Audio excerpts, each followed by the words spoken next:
សួរបងប្អូនយើងទាំងអស់គ្នាដែលនិយមលេងចំណត់យូរនោះថ្ងៃនេះយើងវិលត្រឡប់មកវិញខ្សែថ្មីម្ដងទៀតជួបជាមួយនឹង admin ម្ដងទៀតសម្រាប់តម្រុយថ្ងៃទី3ហើយតម្រុយថ្ងៃទី2ដែល admin បានតម្រុយបងប្អូនយើងលេងក៏មានចូលមកក្របដែរមិនអត់សុទ្ធទេណា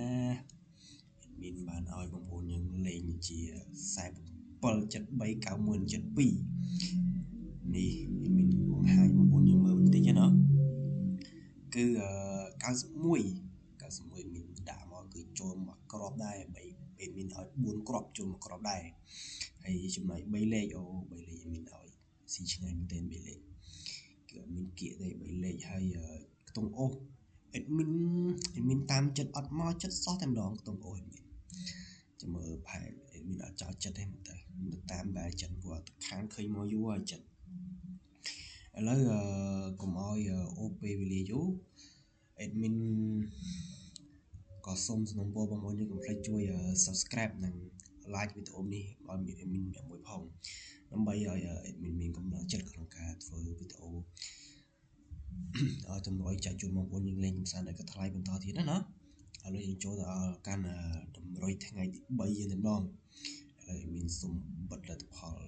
ថ្ងៃទី2នេះសិនសម្រាប់លេខបុក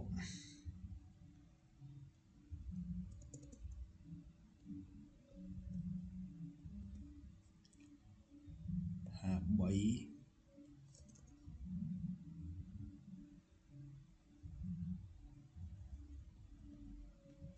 អូ admin មកហើយ admin ចង់តាណាឆ្ងាយពីចិត្តហ្នឹងទេមានអារម្មណ៍ admin នៅចិត្តហ្នឹងហើយ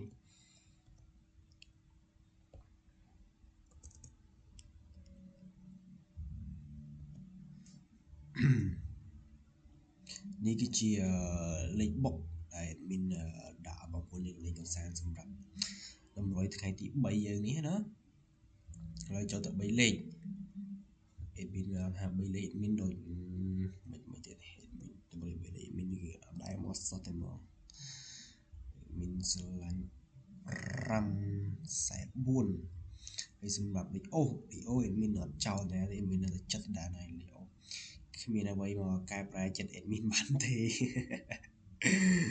នៅចិត្តហ្នឹងឯងសម្រាប់លេខអូសណាហើយក៏តម្រុយ admin ថ្ងៃនេះក៏មានតែប៉ុណ្្នឹងដែរមិនមានអ្វីច្រើនទេហើយក៏សូមសំណូមពរបងប្អូនយើងមុននឹងចាកចេញពីការទស្សនាវីដេអូនេះកុំភ្លេចជួយ like និង subscribe ឲ្យ admin ម្នាក់មួយផងហើយក៏ admin សូមជូនពរបងប្អូនយើងហេងសំណាងល្អតើណាមានតែសុខសុវត្ថិភាពទាំងអស់គ្នា admin សូមជម្រាបលាបាយបាយ